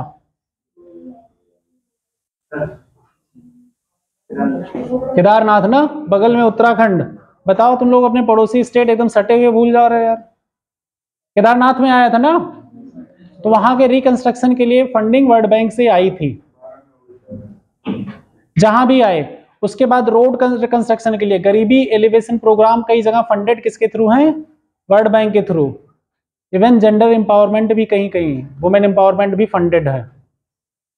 तो विश्व बैंक ज्यादातर क्या सॉफ्ट लोन देती है, बहुत लॉन्ग टर्म के लिए, 20-25 साल के लिए, और बहुत कम इंटरेस्ट रेट पे, इसीलिए इसको सॉफ्ट लोन भी कहते हैं। लेकिन ये ज्यादातर डेवलपमेंट वर्क के लिए देती है। डिजास्टर प्रॉन, कहीं पे युद्ध हो गया तो वहां के जो नुकसान होगा वहां पे भी वर्ल्ड बैंक फंड करती है। जो मेंबर कंट्रियां हैं वो लोग सब मिलके बनाई हैं वर्ल्ड बैंक को, सबके शेयर्स हैं।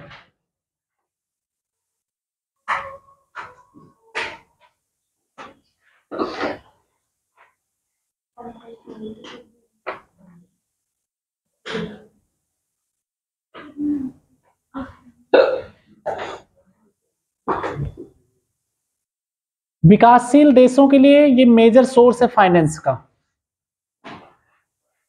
विकासशील देशों के लिए, डेवलपिंग कंट्रीज के लिए, विकासशील देशों के लिए ये मेजर सोर्स है फाइनेंस का, मतलब पैसे का। देखो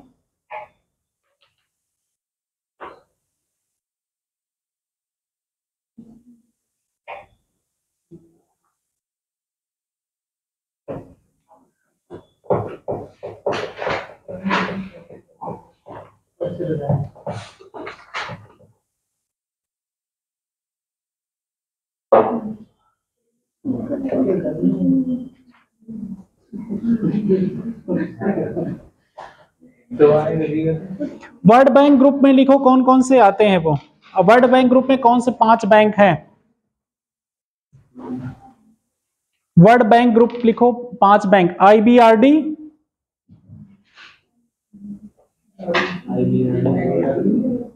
IDA,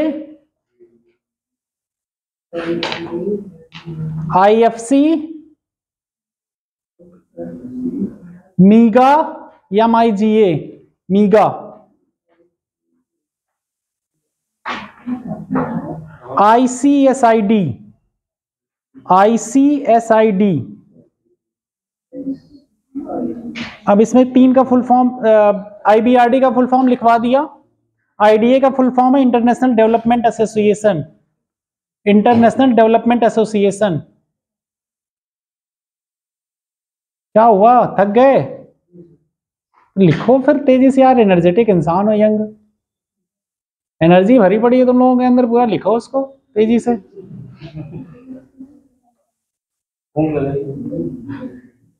कितनी जल्दी भूख लग जाती है? सुबह कौन कौन नाश्ता करके नहीं आता?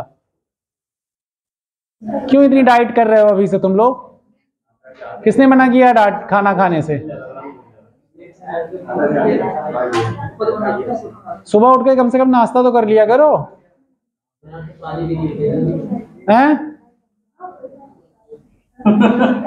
क्या पानी नहीं मिलेगा? कहाँ?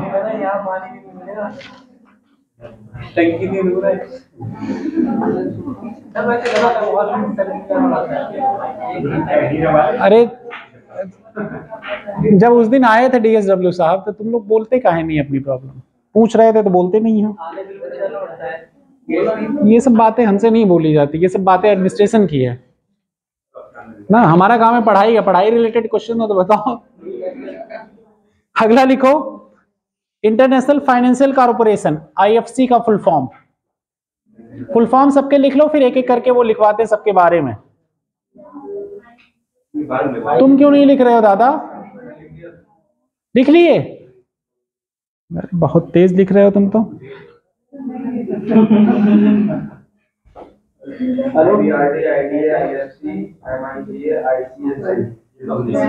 MIGA का फुल फॉर्म बताओ, हिंदी में बताएंगे वो।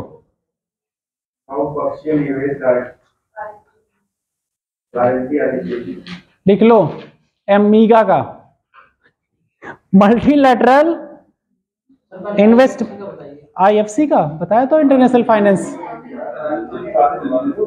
Corporation, international finance corporation. हाँ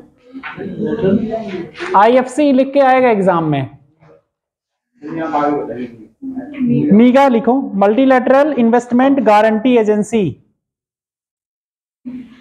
इसमें एक भी इंग्लिश तो ऐसी है नहीं जिसका मतलब तुम लोगों को ना पता हो। मल्टीलैटरल मतलब कई देशों का, गारंटी पता ही है, गारंटी वारंटी तो सबको पता होगी, क्योंकि हर प्रोडक्ट की गारंटी वारंटी तो पूछते ही हो खरीदते हुए। Multilateral investment guarantee agency. अब अगला लिखो ICSID का, international centre for settlement of international centre for investment dispute, international centre for settlement of investment dispute. Dispute की हिंदी क्या होती है? विवाद निपटान ना।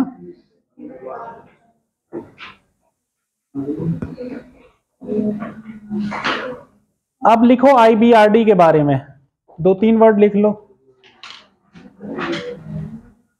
IBRD के बारे में तो ऑब्वियस सी बात ऊपर लिख चुके हो यार, इसके बारे में और क्यों बताएं। सिर्फ इतना लिख लो, इसमें वोटिंग पावर जो होती है, जो जितना कैपिटल देगा उसका उतना वोटिंग पावर होगा। 10 मिनट रुक जाओ, कहाँ जाना है बेटा? 5 मिनट रुको, छोड़ रहा है। ज्यादा जरूरी हो तो निकल जाओ फिर। यहाँ का छूट जाता है जो वो। अच्छा,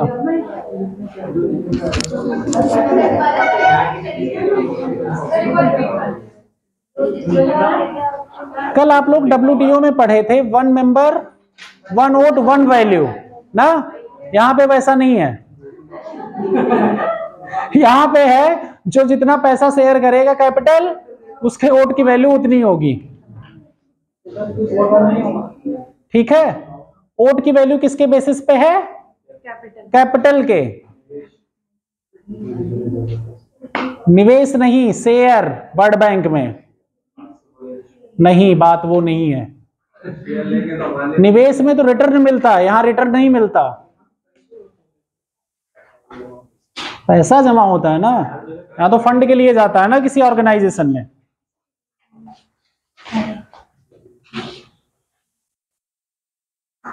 इसमें यूएसए सबसे ज्यादा, इसीलिए सबसे ज्यादा वोटिंग पावर किसके पास है?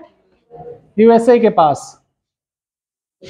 इसीलिए ये वेस्टर्न डोमिनेटेड बैंक हैं, वेस्टर्न कंट्रीज के डोमिनेटेड बैंक हैं। अगला लिखो IDA। IDA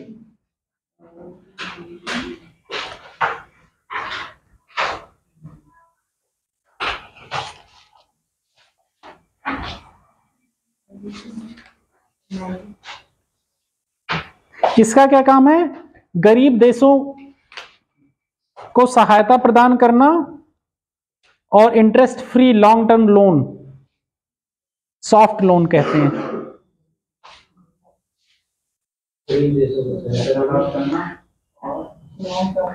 सहायता कैसे प्रदान करेगा? इंटरेस्ट फ्री लोन देके, लॉन्ग टर्म। यस, हाँ, इंटरेस्ट फ्री कंसेशनल लोन कहते हैं या सॉफ्ट लोन कहते हैं इसको। क्या हुआ? नहीं मन कर रहा है? क्या हुआ? थक गई पढ़ते पढ़ते भी? कौन में तबीयत नहीं सही है, हैं?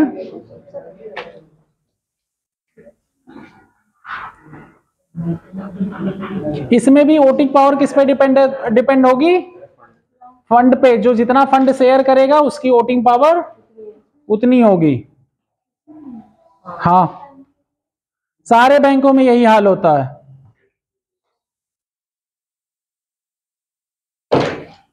सबसे बड़ा रुपया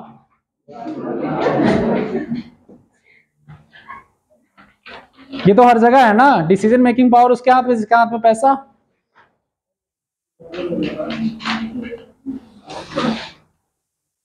इसमें भी यूएसए हाईएस्ट है, इसमें भी यूएसए ही है। अगला आईएफसी लिखो, आईएफसी।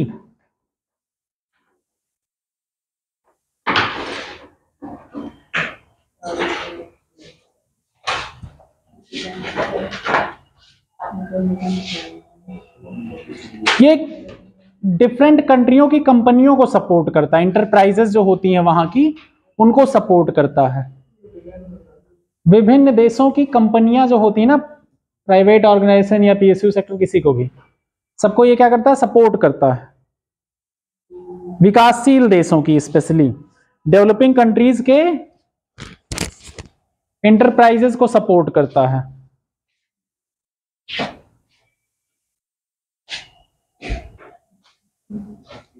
आईएफसी का ही इनोवेशन है मसाला बॉन्ड। मसाला बॉन्ड, अब तो मौसम ठंडा हुआ, थोड़ा हवा चल रही है ना।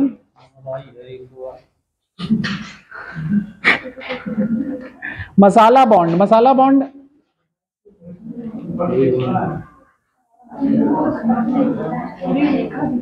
आईएफसी के अप्रूवल के थ्रू ही मसाला बॉन्ड जारी हुआ है। यहां भी सेम वही वोटिंग पावर, कैसे, जो कैपिटल ज्यादा शेयर करेगा उसकी वोटिंग पावर ज्यादा, और यूएसए सबसे ज्यादा टॉप पे है। मसाला बॉन्ड एक्चुअली में ये होता है, एक दिन हमने पढ़ाया तो था क्लास में, बोला तो था, बॉन्ड जब पढ़ाएंगे वहां पढ़ा ही देंगे, अभी बता दे रहे हैं। बॉन्ड एक तरह का प्रोमिसरी नोट होता है। जैसे हम यहाँ पे बॉन्ड बांटे सबको, और हम यहाँ पे सबसे कह दें कि ये बॉन्ड हमारा खरीदो, इतना इंटरेस्ट बाद में, इतने साल बाद इस पैसे का इतना मिलेगा, और ये प्रॉमिस नोट रखो। जैसे एनएससी खरीदते हो, वो भी एक तरह का बॉन्ड ही होता है, ठीक है।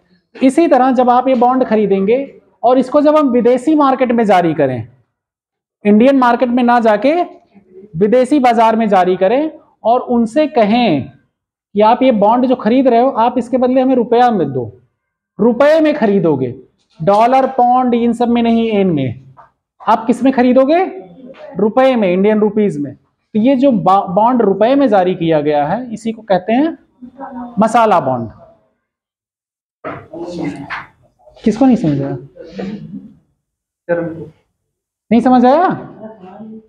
सुनाई नहीं। अच्छा, वहां खड़े होके बोलते हैं तब तुम्हें सुनाई पड़ता है, यहां से नहीं सुनाई पड़ा।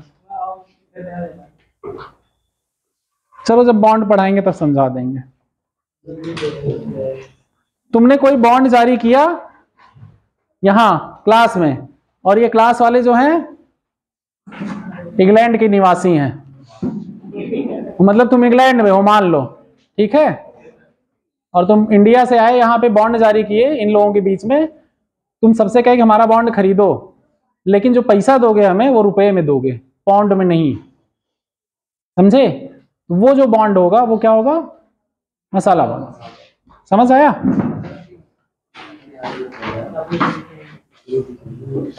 अगला लिखो, मीगा। मीगा, हाँ सब थक गए होंगे लिखते लिखते ना, ज्यादा लिखवा दिया मैंने। मीगा है, मीगा लिखो, MIGA।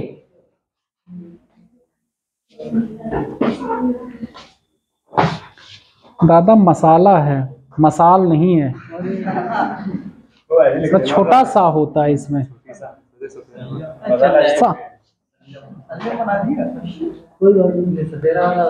अच्छा, सा और शा कहना किसको किसको आता है, किसको किसको नहीं? छोटा सा, बड़ा सा पढ़े हो कि सा शा?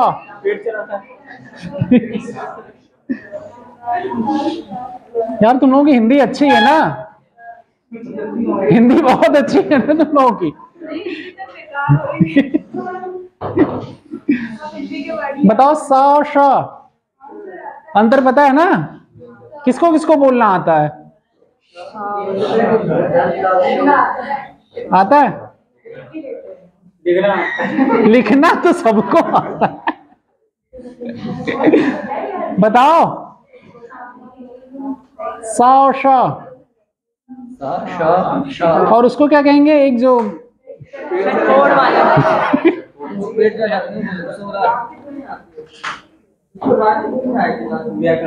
क्या आ जाएगा, कैसे? बड़ी समस्या है ना बोलना भी। अब सा को सा ही मानो क्या शा और शा।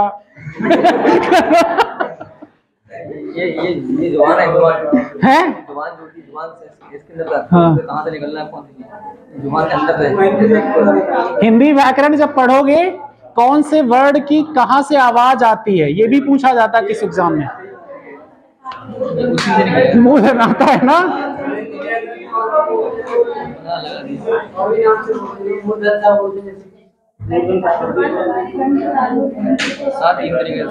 हिंदी किसका किसका रहा बीए में? बीए में हिंदी किसकी रही है? तुम्हारी। तो तुम ये लिख रहे हो? सर वो खाली पेपर देने जाता था ना। मैं नहीं कर रहा था। बहुत ईमानदार इंसान है। अच्छा इंजीनियरिंग कंप्लीट है? डिप्लोमा किया। अच्छा गुड। वो सरकारी में। अच्छा किम कर्तव्य विमूढ़ कौन लिख लेगा? कौन लिख लेगा? हिंदी वाला ही तो है।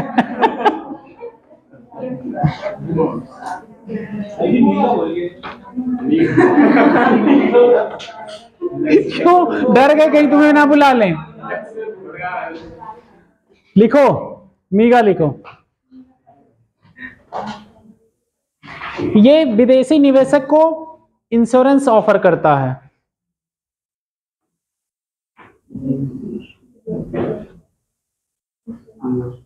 इंश्योरेंस ऑफर करता है नॉन कॉमर्शियल रिस्क के अगेंस्ट।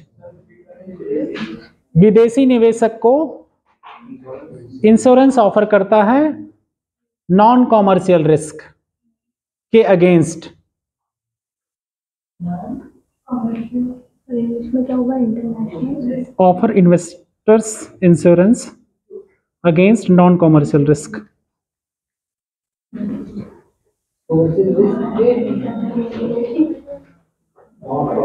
नॉन कॉमर्शियल रिस्क में लिख लो क्या क्या आता है। Political instability, regime change etcetera. Non commercial risk में political instability, regime change etcetera. अब इत्यादि आदि जो लिखना होगा लिख लेना।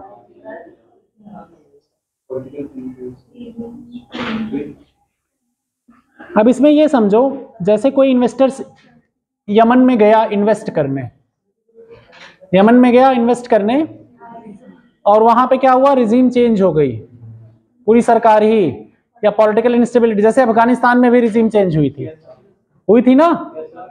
तो अब यहाँ पे जो कंपनियां इन्वेस्ट की इन्वेस्टर्स ने, उनको इसके अगेंस्ट जो मतलब इसकी वजह से अगर उस कंपनी को लॉस हो रहा है, पॉलिटिकल इनस्टेबिलिटी हुई, वहां पे रिजीम भी चेंज हुआ, अब इसकी वजह से अगर उस कंपनी को लॉस होगा तो उसका जो लॉस होगा वो क्या रहेगा? इंश्योर्ड रहेगा।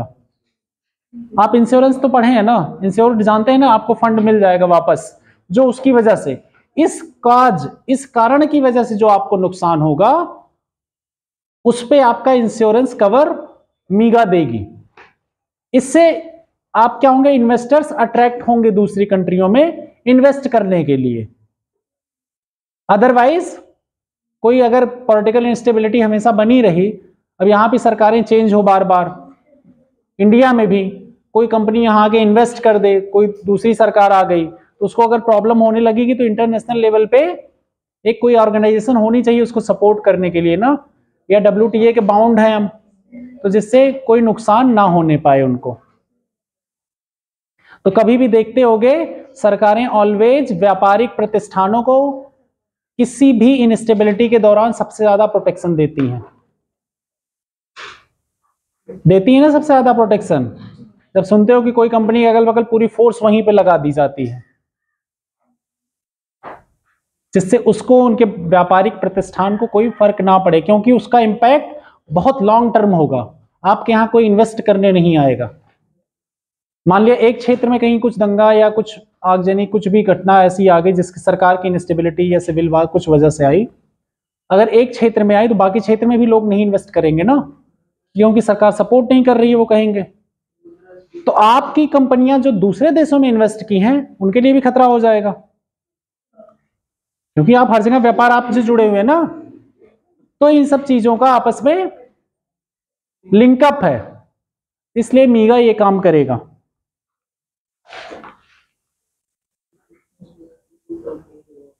वोटिंग पावर सेम वे में है, जिसका ज्यादा पैसा उसकी ज्यादा वोटिंग, और यूएसए इसमें भी सबसे हावी है।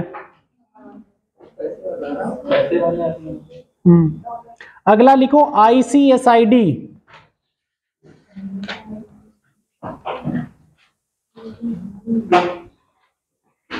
आईसीएसआईडी फुल फॉर्म लिखवा चुके हैं बेटा इसका। पहला लाइन इसका लिख लेना, इंडिया इसका मेंबर नहीं है, चारों का है लेकिन इसका नहीं है, पांचवें का। ये बड़ा इंपॉर्टेंट पॉइंट है, ठीक है। ये क्या है, विवाद का निपटारण के लिए बना है। विदेशी निवेश या विदेशी कंपनीज जो यहाँ पे निवेश करती हैं, उनके विवाद जो बनेंगे उसके निपटारण के लिए है। ये विवादों के निपटारण के लिए।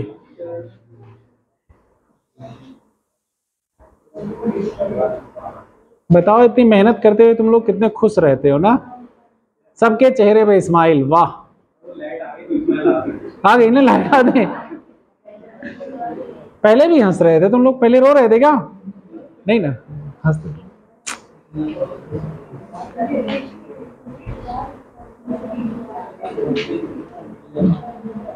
इंडिया इसका मेंबर नहीं, आपको पता चला विवादों से निपटारण के लिए। किसके विवाद निपटारण? जो विदेशी निवेशक हैं।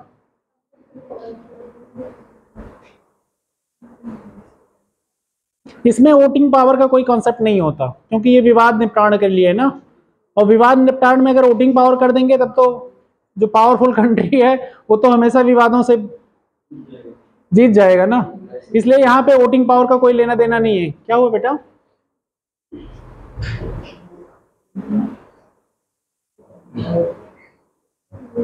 अब अगला लिखो, एम ऑफ वर्ल्ड बैंक। अरे वर्ल्ड बैंक तो खत्म कर लें यार।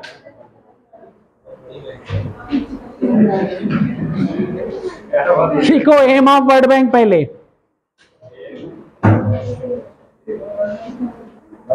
सतत विकास, पहला लाइन लिखो, सतत विकास, sustainable development.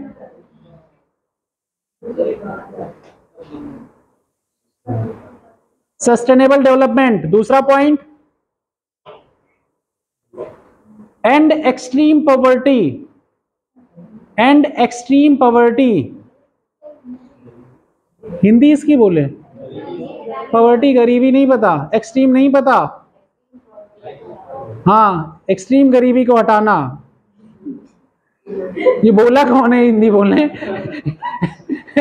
And extreme poverty. Poverty मतलब गरीबी हो गया, एक्सट्रीम मतलब बहुत ज्यादा, जो बहुत ज्यादा अत्यधिक गरीबी को। इनका टारगेट है 2030 तक दुनिया में एक्सट्रीम पॉवर्टी सिर्फ 3% रह जाए।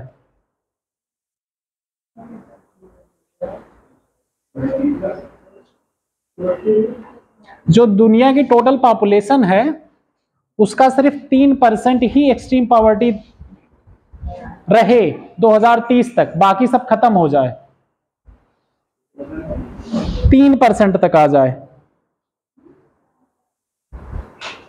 अगला पॉइंट है इसनो, प्रमोट शेयर्ड प्रॉस्पेरिटी। प्रॉस्पेरिटी की हिंदी क्या होगी? समृद्धि। प्रमोशन करना किसका? आपस में समृद्धि एक दूसरे से शेयर करना। Shared prosperity. Shared prosperity Hindi में कहेंगे समृद्धि को एक दूसरे के साथ बांटना।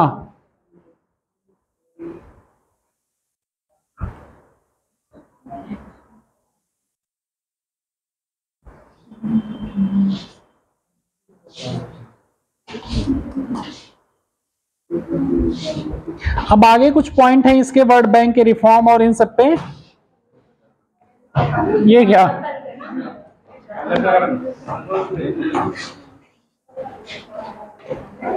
थक गए इतनी जल्दी यार? अब तो मौसम अच्छा हो गया ना, पढ़ तो सकते हैं ना खींच के।